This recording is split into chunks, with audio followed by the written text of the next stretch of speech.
Okay. Well, Svjedok. Your Honor, I would, Gospodine časni sude, urge you to look at my report, ja bih where vas I do naveo not na to da pogledate assign moj any izvještaj u kojem ja ne pripisujem nikakvu odgovornost niti gospodinu Šešelju, niti njegovim sljedbenicima. Taj izvještaj je objektivan, on se bavi činjenicama i to ja sam to učinio na najbolji mogući način da bih prikupio činjenice. A zaključci koji slijede temelje se na činjenicama, a ne na prethodno stvorenim idejama. Ono što sam ja začinio u svojem izvještaju, mislim da tu nema ničega što bi se moglo osporavati kao predrasuda.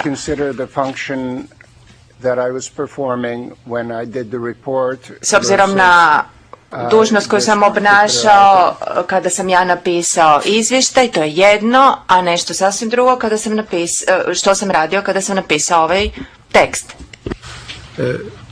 Dans le texte de 2004, Sudac, u ovom tekstu iz 2004. godine, na osnovi čega vi kažete da su paravojnici gospodina Šešelja očistili ovo mjesto? Na temelju kojih činjenica ste došli do tih zaključaka? Svjedok. Ja ponavljam, ovdje nije riječ ni o kakvom formalnom zaključku, riječ je o jednom potpuno neformalnom tekstu, ali ovo što tu stoji slijedi iz različitih izvještaja koje sam čitao o tome što se dogodilo u Briševu. I ponovno, ovo nije nikakav legalni dokument. Ja se tu ne pozivam ni na kakve elaborirane izvore. Ja sam ovu rečenicu uključio u ovaj tekst na temelju izvještaja o razaranju Briševa i na temelju činjenice da su postojali ovi grafiti natpisi u razorenoj crkvi. To je sve što ja mogu reći s tim u vezi. Sudac, u redu. Izvolite, gospodine Šešelj. Gospodine Didumaj, sad kad sam vas uhvatio u laži, prvo ću vam dati jednu informaciju pa ću onda tražiti vaš stav o tome. Slučaj Briševa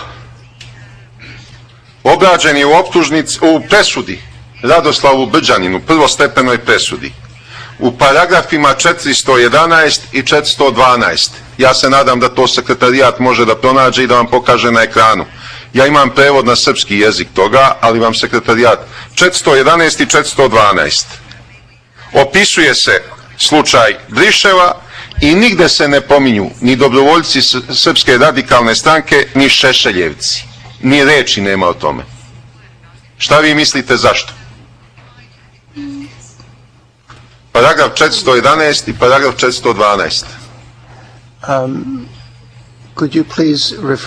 Svjedok, možete li, molim vas, osvježiti moje pamćenje? Kada je izrečena presuda u predmetu Brđani? Pa pre 4-5 godina, koliko me sećanje služi, ne znam tačno. Recimo pre 4 godine, to tužilaštvo zna, otkud ja sve znam. Ne, to je presuda od 1. septembra 2004. Piše mi ovde. To je presuda pretresnog veća od 1. septembra 2004. godine. I paragraf 411 i paragraf 412. Jeste dobili, gospodo sudije, to? Jel imate taj deo? Imate. Vidite da se tu nigde ne pominju ni Šešeljevci, ni dobrovoljci Srpske radikalne stranke. Monsieur Seychelles. Gospodine Šešelj. Le greffier m'a promis qu'on allait avoir le 411 et 412 apparaître. Tajnik mi je rekao da će se predočiti ovi paragrafi 411 i 412, no još uvijek čekamo. Hoće li to biti van mog raspoloživog vremena, gospodine predsjedavajući? To čekanje ako čekate. Ili da ja nastavim? Bien, le mieux c'est Sudac. de continuer. Najbolje bi bilo da nastavite. Bon, continuez. Izvolite. Vi ste prilikom boravka u Briševu napravili 4 fotografije, da li se sećate? I te fotografije ste također objavili na internetu. Jedna je fotografija stara gdje pokazuje u celini tu crkvu, druga je fotografija iz daljine gdje se vidi crkva porušenog krova i iz nešto veće blizine također porušena crkva. I posljednja je fotografija unutar crkvenih zidina. Hoćete pokazati ovo na grafoskopu, molim vas. I nigde ovdje na zidu nema to što piše Šešelj. Zašto to niste fotografisali? To bi baš bilo upečatljivo. Unutrašnje srušene rimokatoličke crkve i grafit ćiriličnim slovima Šešelj. Zašto to niste fotografisali? Vidite da vam je osvjetljenje bilo dobro unutar crkve. Nije imala krova nikako, znači odlično osvjetljenje. Kad na kući skinete krov, imate najbolje osvjetljenje toku dana. Je li to vaša fotografija? It is not my photograph. Svjedok, ovo nije moja fotografija. Ova konkretna fotografija je iz jedne knjige i možete vidjeti autora i ovdje na fotografiji. Ja raspolažem fotografijama interijera crkve, imam fotografije tog grafiti natpisa, ali nisam to poslao za taj website. Ja sam poslao ove informacije, a netko iz tog konkretnog koleđa kamo je to poslano je to stavio na website. Aha.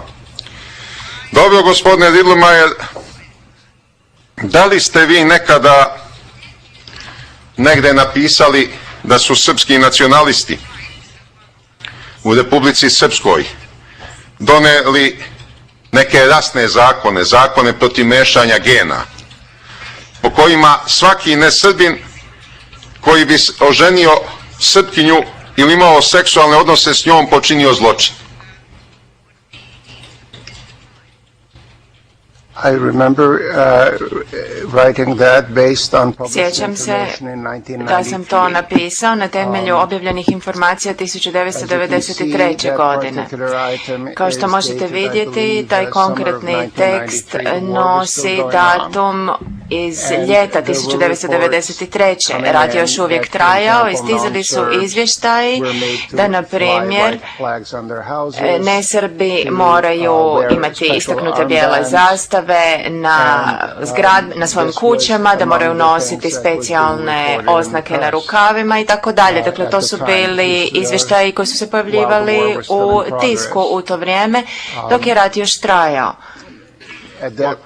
U to vrijeme mislim da Biljana Plavšić još nije iznijela svoju slavnu izjavu o degeneriranim genima bosanskih muslimana. Pustite Biljanu Plavšić, ona je ovdje saradnik Haškog tužilaštva. Ona je za njih obavljala poslove. Ona je obavljala i prljave poslove za zapadne sile u Republici Srpskoj. Nego da vidimo ovaj tekst, molim vas, to je dokument broj 3. Prvo stavite naslovnu stranu da vidimo naslov. To je kratka istorija Bosne i Hercegovine, a odmah okrenite treću stranu. Okrenite treću stranu sada.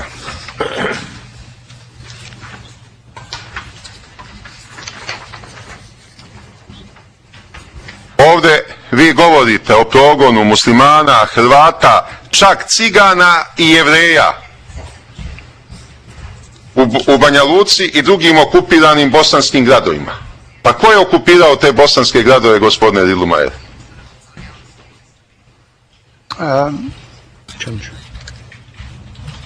Bosnian Serb army.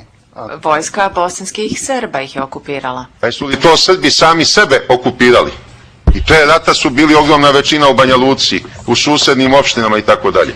Su Srbi sami sebe okupirali.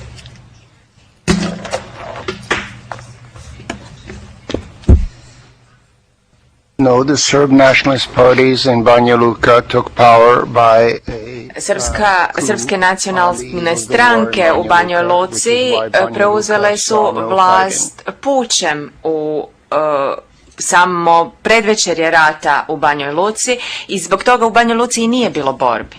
Pa za nije puč izvršen u Sarajevu kada su muslimani i Hrvati jednostrano nasuprot srpskom protivljenju proglasili nezavisnost Bosne i Hercegovine?